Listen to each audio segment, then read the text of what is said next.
¿sí?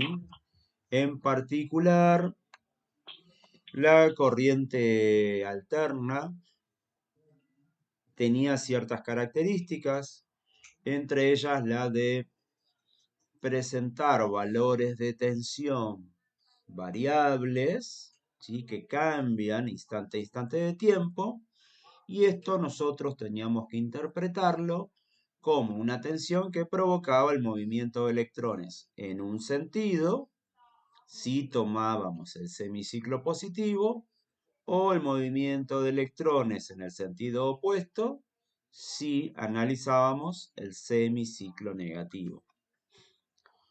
También habíamos visto la forma de obtener tensión, que era a través de un generador eléctrico, ¿sí? En donde teníamos una bobina, que es lo que está dibujadito acá en color celeste, acoplado a un motor auxiliar, y producto de eso, al girar, obtenía la sucesión de valores instantáneos, ¿sí? Y podíamos hacer el dibujo clásico y característico del alterno.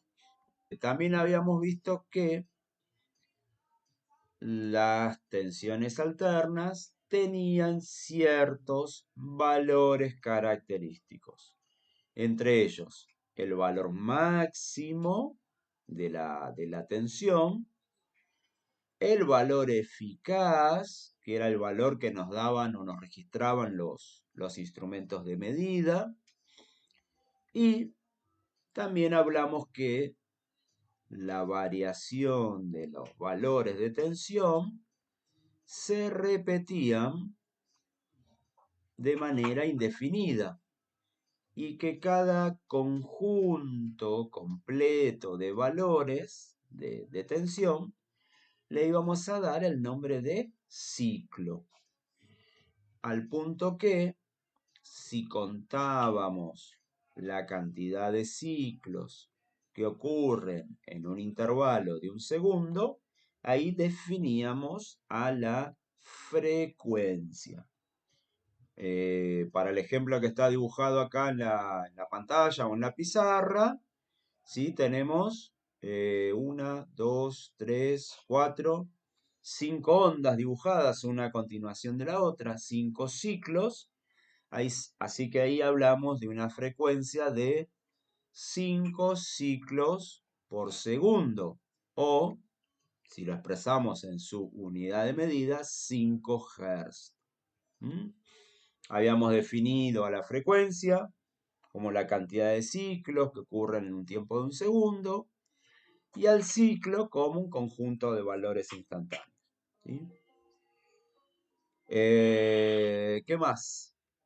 Llegamos a hablar del circuito resistivo en corriente alterna o circuito puro, ¿sí? Esto fue lo último, en donde en el pizarrón quedó dibujado una fuente de tensión alterna, ¿sí? El circulito ahí con la onda, una resistencia e indicada la circulación de corriente, ¿sí?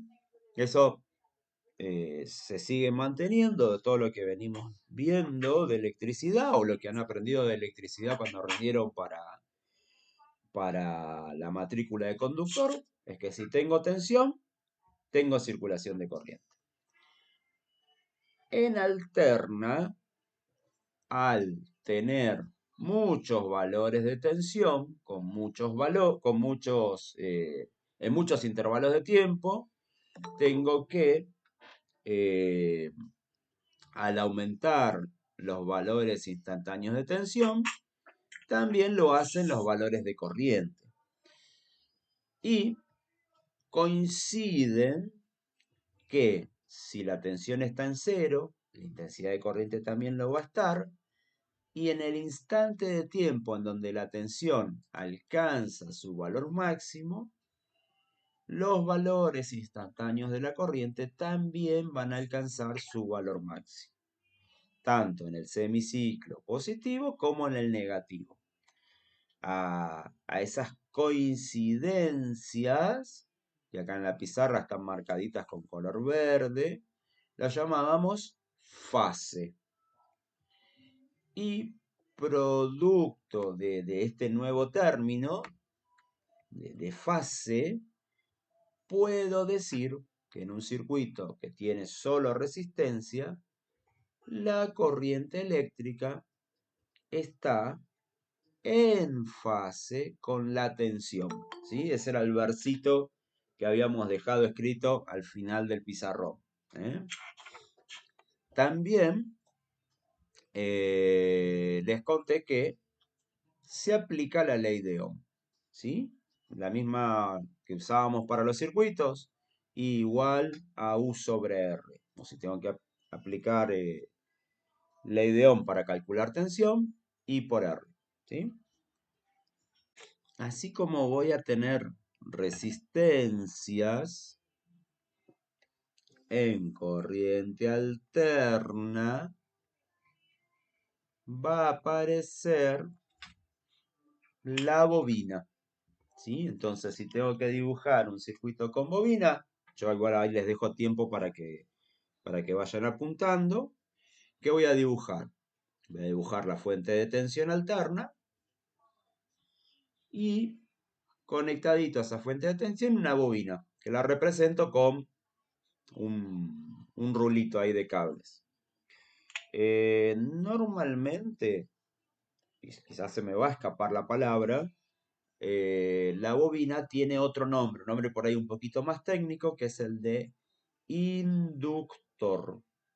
¿Sí? Bobina o inductor es exactamente lo mismo. Como ocurre con la resistencia, que le aplicamos, le asignamos una letra, a las bobinas también le vamos a asignar una letra, ¿sí? Que es la letra L. Las bobinas o inductores las identificamos con la letra L. Bien, ¿cómo se comporta este circuito?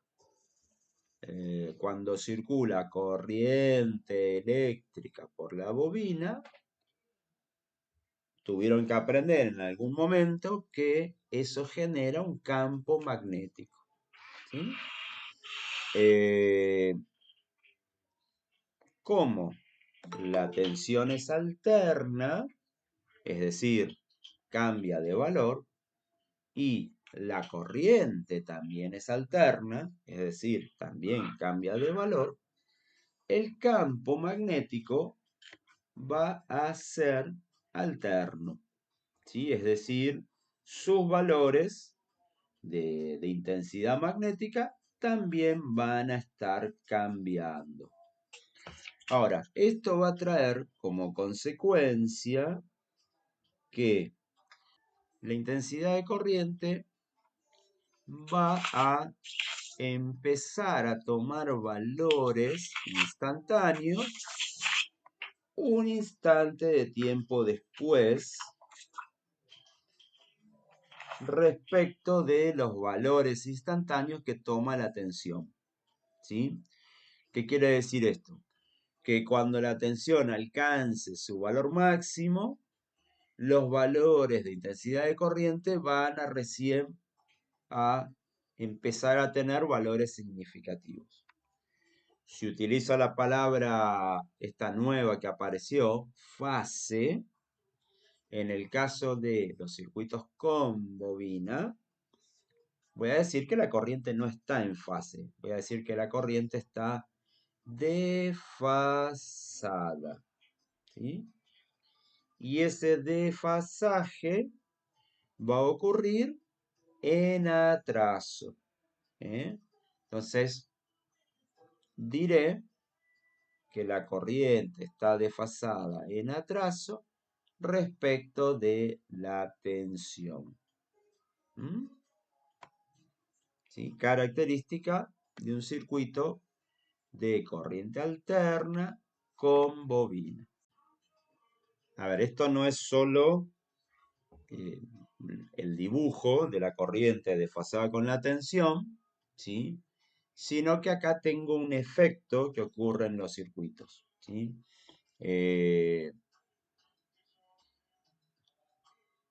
la circulación de corriente tarda en producirse, ¿sí? La bobina genera, por decirlo de una manera muy sencilla, genera un efecto similar al de una resistencia, ¿sí? Eh, logrando este retraso de circulación de corriente. Entonces, ahí voy a tomar a este efecto de atraso de la corriente o de desfasaje de la corriente como si fuera una resistencia, pero le voy a cambiar el nombre. No le voy a llamar resistencia para no confundirnos, sino que le voy a dar el nombre de reactancia. Y la voy a llamar, además, reactancia inductiva. ¿Sí? Porque la va a producir un inductor, una bobina. ¿Eh? Cada vez que tengo un circuito y ese circuito tiene bobinas, ¿sí? Eh, se va a producir esto, se va a producir un desfasaje. Es algo muy clásico de todos los sistemas eléctricos, ya que normalmente siempre tenemos bobinas conectadas a los sistemas. ¿Dónde tengo bobinas? En los motores eléctricos. Cada vez que tengo un motor eléctrico, tengo el comportamiento de un circuito inductivo. Eh, la resistencia se identifica con la letra R, así que la reactancia inductiva la vamos a identificar con la letra X, acompañada de la letra L. Vamos a hablar del XL. Como es un efecto que produce un desfasaje y lo estamos comparando con la resistencia, la unidad de medida de X sub L va a ser el ohm. Además, ahora después vamos a hacer algún tipo de ejercicio. eh, los valores de la bobina, no del efecto, tienen también su unidad de medida y la unidad que se utiliza es el Henry. Unidad de medida que se identifica con la letra H. Me voy a la partecita de la izquierda de la pantalla, ¿sí? Al igual que en los circuitos con resistencia nada más, en los circuitos con bobina eh, también se va a cumplir la ley de Ohm, ¿sí? En el circuito con resistencia escribía la formulita I igual a U sobre R. En los circuitos con bobinas voy a escribir algo similar. I igual a U dividido, en vez de R, XL.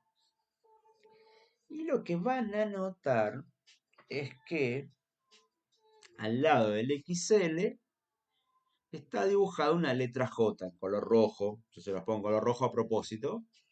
Esa letra J es un operador matemático, como el signo más, como el signo menos, que nos va a indicar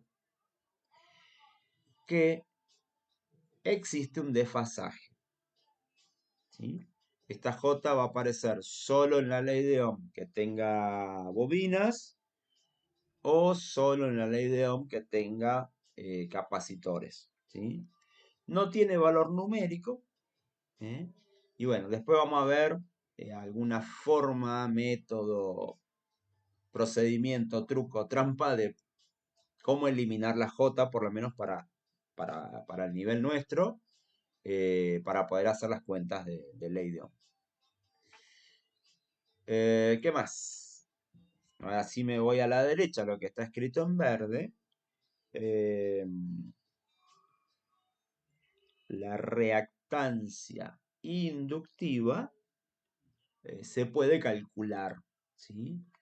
Y para calcularlo necesito el valor de L de inductancia, o sea, la cantidad de Henry que tiene un bobinado, la frecuencia de la red, ¿eh? Porque obviamente estamos hablando de una variación, es decir, de la cantidad de veces que va ocurriendo la circulación de corriente con su sucesión de valores en un intervalo de un segundo. Entonces, inductancia, frecuencia, y aparece también dentro de la expresión de cálculo, insisto, estoy en la partecita verde, el factor 2pi.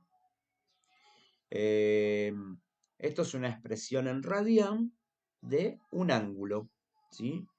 2pi representa 360 grados. ¿Por qué aparece 360 grados o su expresión en radianes que es 2pi? Simplemente porque 360 grados representa una circunferencia completa a un ángulo, ¿sí? De 360, y la circunferencia es el recorrido que describe la bobina las bobinas de los alternadores cuando estos están girando. Por eso aparece ese factor en la expresión de cálculo. Así que si están haciendo así como un resumencito de expresiones de cálculo, ¿sí? Que la vez pasada vimos todo lo de continua. Bueno, primera expresión de cálculo para la alterna, ¿sí? XL igual a 2pi por F por L.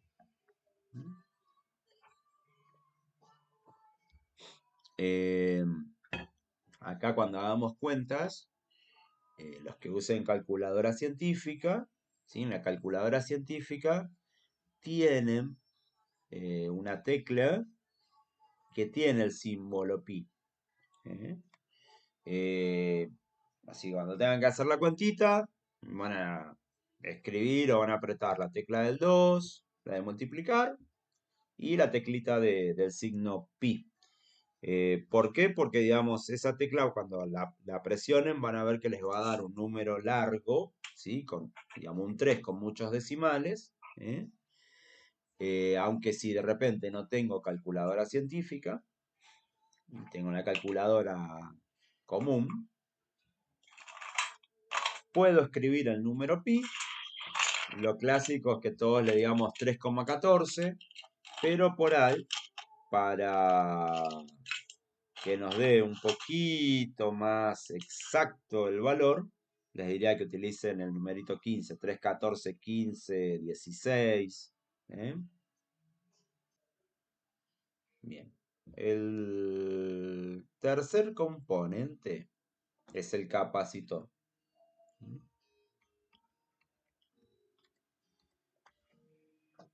En particular, un capacitor está formado o está construido por dos placas metálicas que están separadas una cierta distancia por un material aislante que recibe el nombre de dieléctrico.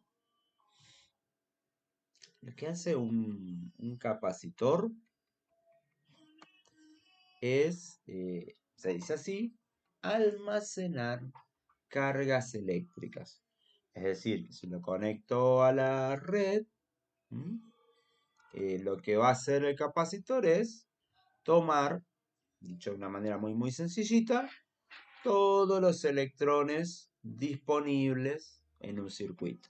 ¿Sí?